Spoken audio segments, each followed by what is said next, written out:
Baik, bertemu lagi dengan saya. Di video kali ini saya akan menjawab beserta menjelaskan soal dari ujian akhir semester genap mata kuliah Filsafat Pendidikan Islam. Langsung saja, soal nomor 1. Jadi inti dari soal nomor 1 ini adalah disuruh menjelaskan pengertian filsafat pendidikan Islam baik dari segi ontologi, epistemologi, dan aksiologi, disertai deskripsi ruang lingkupnya. Jadi penjelasan mengenai ruang lingkup ini mengandung indikasi bahwa filsafat pendidikan Islam ini telah diakui sebagai sebuah disiplin ilmu. Jadi mau tidak mau, filsafat pendidikan Islam harus menunjukkan dengan jelas mengenai bidang kajiannya atau cakupan pembahasannya. Ya, pendapat ini memberi petunjuk bahwa ruang lingkup filsafat pendidikan Islam adalah masalah-masalah yang terdapat dalam kegiatan pendidikan. Seperti apa? Ya, seperti masalah tujuan pendidikan, masalah guru, kurikulum, metode, dan lingkungan. Ya, jadi sebagai filsafat pendidikan Islam ini juga mengkaji ketiga objek. Ketiga objek ini berdasarkan ketiga cabangnya. Apa saja? Yang tadi yang ada di soal, yakni ada ontologi, ada epistemologi, dan ada aksiologi. Kemudian apa sih yang dimaksud dengan ketiga ini? Yang dimaksud ontologi, yang dimaksud epistemologi, yang dimaksud dengan aksiologi. Jadi yang pertama adalah ontologi. Ontologi ini merupakan pemikiran tentang masalah asal kejadian alam semesta, dari mana asalnya, bagaimana proses penciptaannya, dan kemana akhirnya. Pemikiran ontologi pada akhirnya akan menentukan bahwa ada sesuatu yang menciptakan alam semesta ini. Apakah penciptanya itu bersifat kebendaan, yakni materi, atau bersifat kerohanian, yakni imateri. Apakah ia banyak atau tunggal. Itu yang dimaksud dengan ontologi. Kemudian apa yang dimaksud dengan epistemologi?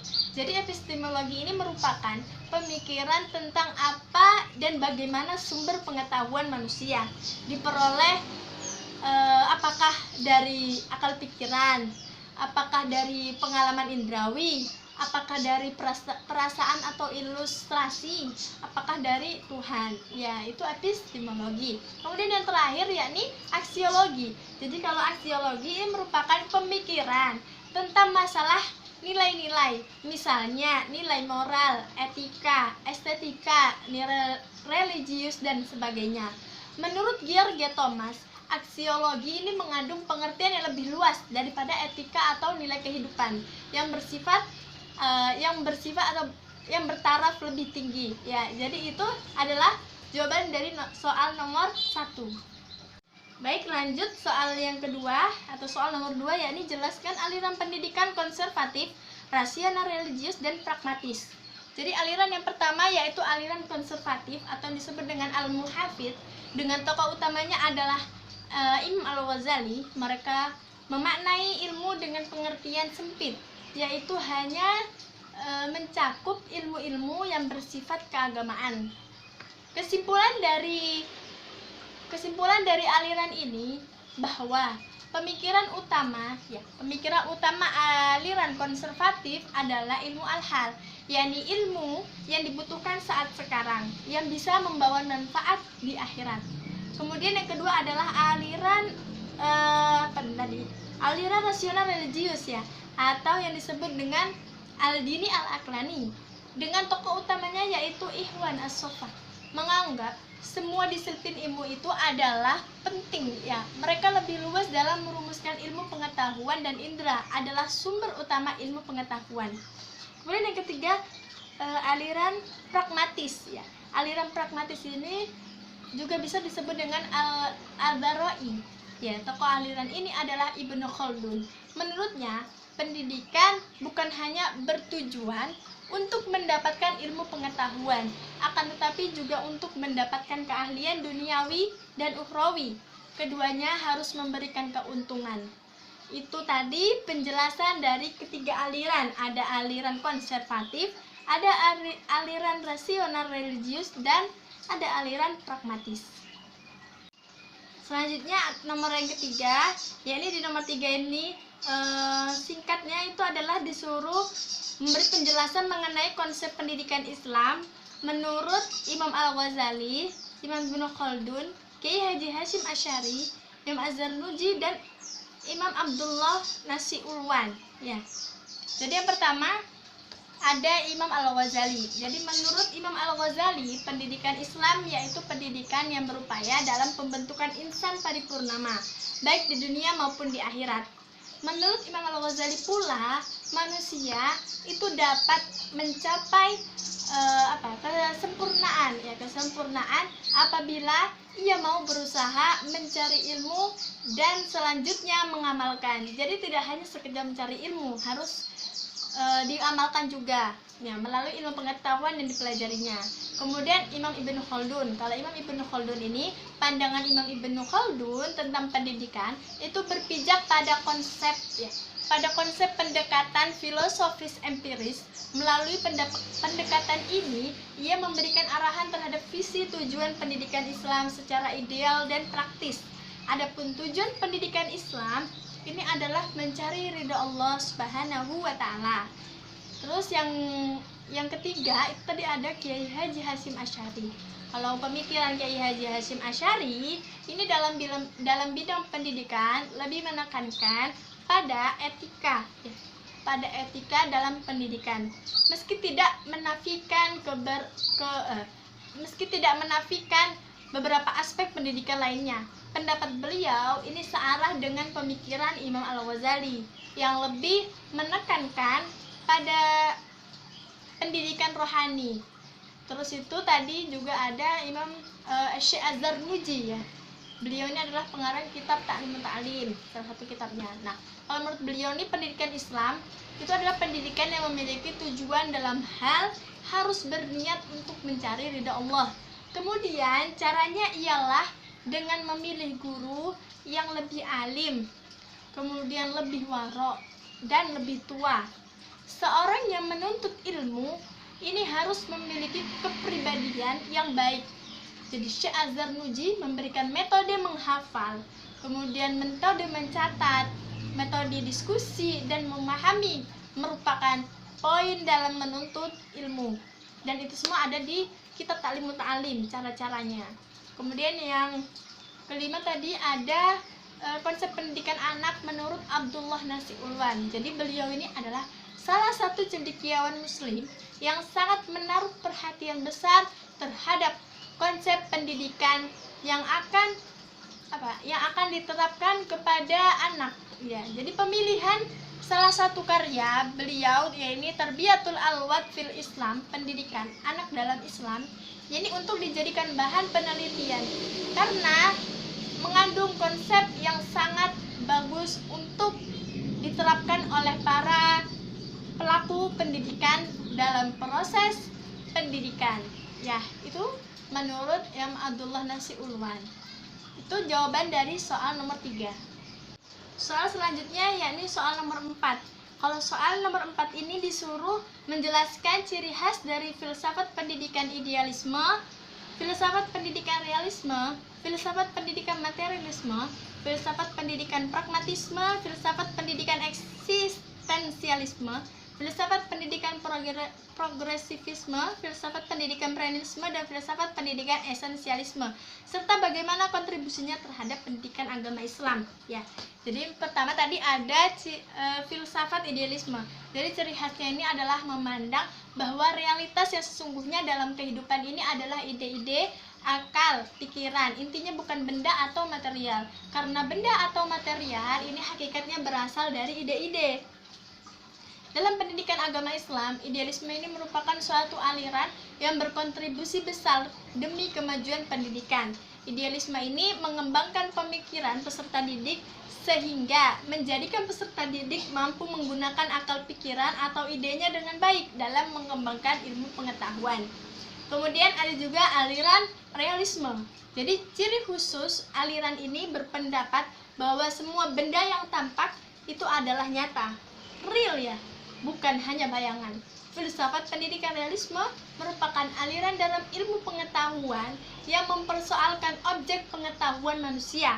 Realisme bersifat objektif, tersusun atas materi dan hukum alam. Dengan adanya aliran realisme ini, siswa dapat menyesuaikan diri secara tepat dalam hidup dan dapat melaksanakan tanggung jawab sosial. Belajar pada dasarnya mengutamakan perhatian pada peserta didik seperti apa adanya. Inti dari proses pendidikan adalah asimilasi dari subjek materi yang telah ditentukan. Kemudian juga ada aliran filsafat materialisme. Jadi ciri khususnya aliran ini adalah memegang paham filsafat yang berpusat pada materi.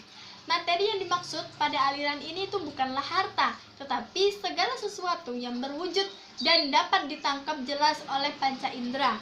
Implikasi atau kontribusi filsafat materialisme dalam pendidikan ini adalah bahwa proses pendidikan menetapkan atau menekankan pentingnya keterampilan dan pengetahuan akademis yang empiris sebagai hasil kajian sains, serta perilaku sosial sebagai hasil belajar. Kemudian juga ada aliran pragmatisme.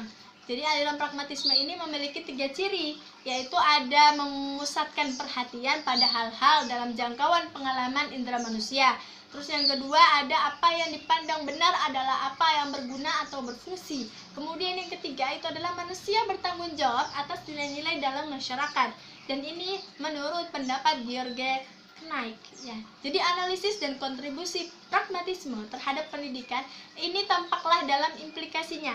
Di antaranya ada pada tujuan pendidikan memberikan pengalaman untuk penemuan hal-hal baru dalam kehidupan sosial dan pribadi. Terus itu kedudukan siswa. Jadi kedudukan siswa ini sebagai suatu organisme yang memiliki kemampuan yang luar biasa dan kompleks untuk tumbuh. Kemudian ada kurikulum. Kalau kurikulum ini berisi pengalaman yang teruji yang dapat berubah. Minat dan kebutuhan siswa yang dibawa di sekolah dapat menentukan kurikulum, ya. Jadi menghilangkan perbedaan antara pendidikan liberal dengan pendidikan praktis atau jabatan.